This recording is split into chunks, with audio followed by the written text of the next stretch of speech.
दोस्तों मैं घर ढूंढ रहा था काफ़ी सस्ता में। मेरे पास ज़्यादा बजट नहीं था। मेरे पास बस कुछ 70,000 रुपये के आसपास था। मैं ज़मीन ढूंढ रहा था।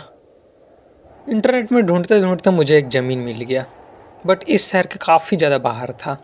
समझ लीजिए थोड़ा सा मैदानी इलाका में था और जंगल के अंदर था। अब चूँकि अब इतना कम दाम में मिल गया था तो मैं छोड़ने वाला था नहीं, तो मैंने उसको परचेस कर लिया। और सबसे अच्छा बात यह था कि उस ज़मीन के साथ साथ एक घर भी मिल रहा था। लकड़ी का घर टाइप का था, यानी कि समझ लीजिए एक तरह का फार्म आप लोग वहाँ खोल सकते। फ़िलहाल मेरे पास तो उतना पैसा नहीं था, बट घर और पीछे का एरिया मिला के बढ़िया ज़मीन हो गया था। मैं बहुत खुश था, बढ़िया है। मैं वहाँ रहने लगा, अपना नॉर्मल लाइफ जीने लगा। मैंने अपने गर्लफ्रेंड को भी खुशखबरी दे दिया कि चलो अब घर खरीद लिया, कब जल्दी शादी कर लेंगे। बट वो छोटी थी, वो कुछ 21 साल के आसपास थी और मैं था 26 साल का। उसने कहा कि मैं 1 साल बाद आपसे शादी करूँगी। मैंने बोला ठीक है, कोई दिक्कत नहीं है। खैर मैं अपना नॉर्मल लाइफ जीने लगा। मेरी गर्लफ्रेंड का आने से पहले मैं पूरा घर सबको ठीक कर लेना चाहता था, इसलिए मैं पूरा घर को रिपेयर वगैरह किया, ज़मीन में नया कालीन वगैरह बिछाया, सब मस्त गया। सबसे अच्छा बात यह था कि खुद का घर था तो मैं कुछ भी कर सकता था। तो मैंने वहाँ पे एक चिमनी भी बनाया था, क्योंकि मेरे को एक शौक़ था कि शादी के बाद में अपने बीवी के साथ कहीं पर आग जल रहा हो वहाँ बैठे रहूँ और बस बात करूँ। तो मैंने चिमनी भी बनाया था।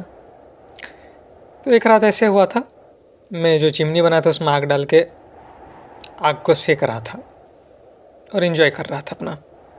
फिर सो गया। अब अचानक कहाँ से सुबह का 4 बजे मेरे को फ़ोन आता है। मेरा एक पागल दोस्त है, वो फ़ोन करता है मेरे को। उसका नाम है अविनाश। अविनाश बोलता है जन भाई नया बिजनेस खोले है, प्लीज़ भाई पहला कस्टमर बन जा। हम बोले कहना क्या चाहता सुबह का 4 बजे, सच ठीक ठीक बता। और अजैन भाई वो सीसीटीवी वगैरह का सिक्योरिटी का बिज़नेस खोले। मैंने उसको बोला तो तुमको क्या सुबह का 4 बजे मेरे को डिस्टर्ब करने को मिला था? नहीं चाहिए मेरे को। बोला अजैन भाई प्लीज़ भाई रिव्यू दो यार, एगो ले जाओ ना, चल अभी तेरे को मैं मुफ्त में देता हूँ, बाद में पैसा दे देना। मैं बोला कि अरे भाई जंगल में रहता हूँ, मुझे सीसीटीवी का क्या ज़रूरत है। बोला जैन भाई कह नहीं सकते हैं, रख लो। मैं सोचा चल भाई ये भी गलत नहीं बोल रहा, जंगल है, कोई रात के टाइम खटखटाएगा तो पता तो होना चाहिए बाहर कौन है। मैं बोला अच्छा ठीक है, कल तू सुबह चला। मेरा दोस्त आया, सीसीटीवी को लगा रहा था बाहर और एक अंदर भी लगा रहा था। मैं बोला ए पैसा लूट रहा है क्या अविनाश, अंदर क्यों लगा रहा, बाहर लगाने बोला था ना तेरे को सिर्फ। बोला जैन भाई अंदर का भी देखना चाहिए ना, क्या पता कभी कोई पीछे से खिड़की वगैरह तोड़ के चलाए। मैंने बोला भाई मैं भिखारी हूँ, मेरा घर में कुछ नहीं मिलने वाला किसी को, चल ठीक है लूट ले जितना लूटना है। पहला तेरा मैं कस्टमर हूँ, कुछ नहीं बोलूँगा और मैं पैसा भी नहीं देने वाला। मजाक मजाक से हम लोग का सब बातचीत चला।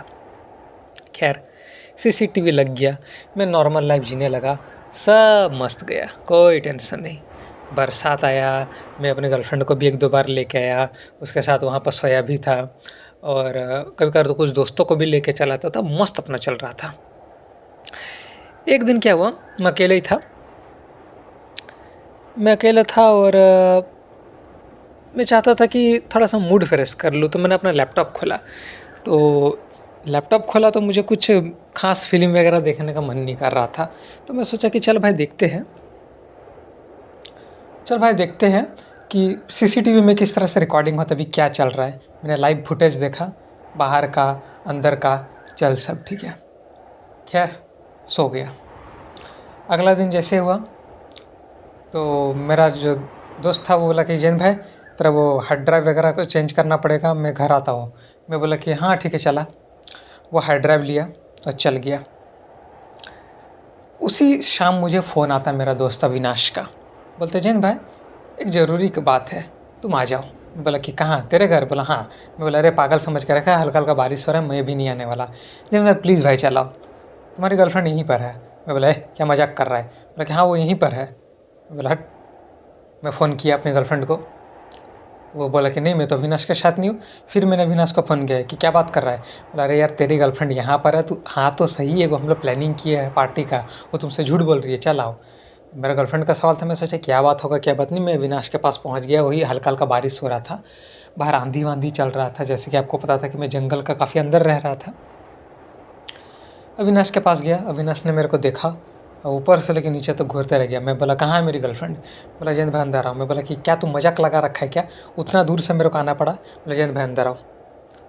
उसने मेरे को बैठाया, पानी पिलाया, बोला जिंद भाई मैं तेरे को कुछ बताने वाला हूँ, लेकिन चौंकना मत और डरना मत। बोले क्या? उसने हार्ड ड्राइव से पूरा फुटेज दिखाया जो मेरा घर के अंदर और बाहर का दोनों तरफ का था। घर के बाहर का फुटेज में कुछ नहीं दिख रहा था, घर के अंदर का फुटेज में उसने मुझे दिखाया, ये देखो ये तुम हो ना? मैं बोला कि हाँ। देखो अब अपना शैडो को देखो। मैं देख रहा हूँ मेरा शैडो मेरे साथ साथ चल रहा है, बट उस घर में एक और शैडो है, उसका रिफ्लेक्शन ज़मीन में पड़ रहा है। मैं बोला कि देखो यहाँ पर एक और शैडो है। उसने मुझे पूरा फुटेज दिखाया, पूरा पिछला 2-3 महीना का। बोला कि ये देखो तुम जहाँ जहाँ जा रहे हो ये शैडो भी आसपास तुम्हारा घूम रहा है। जब तुम रात को सो रहे हो तो शैडो तुमको घूर रहा है।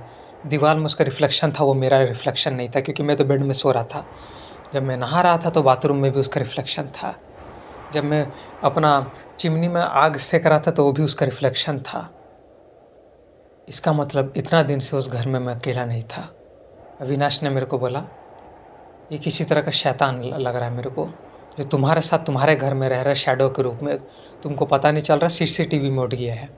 उसका कोई शरीर नज़र नहीं आ रहा है, बट समझ लीजिए कि आपका शरीर जब रहता है तो उसका कोई परछाई तो बनता है ना लाइट से, सिर्फ उसका परछाई दिख रहा है।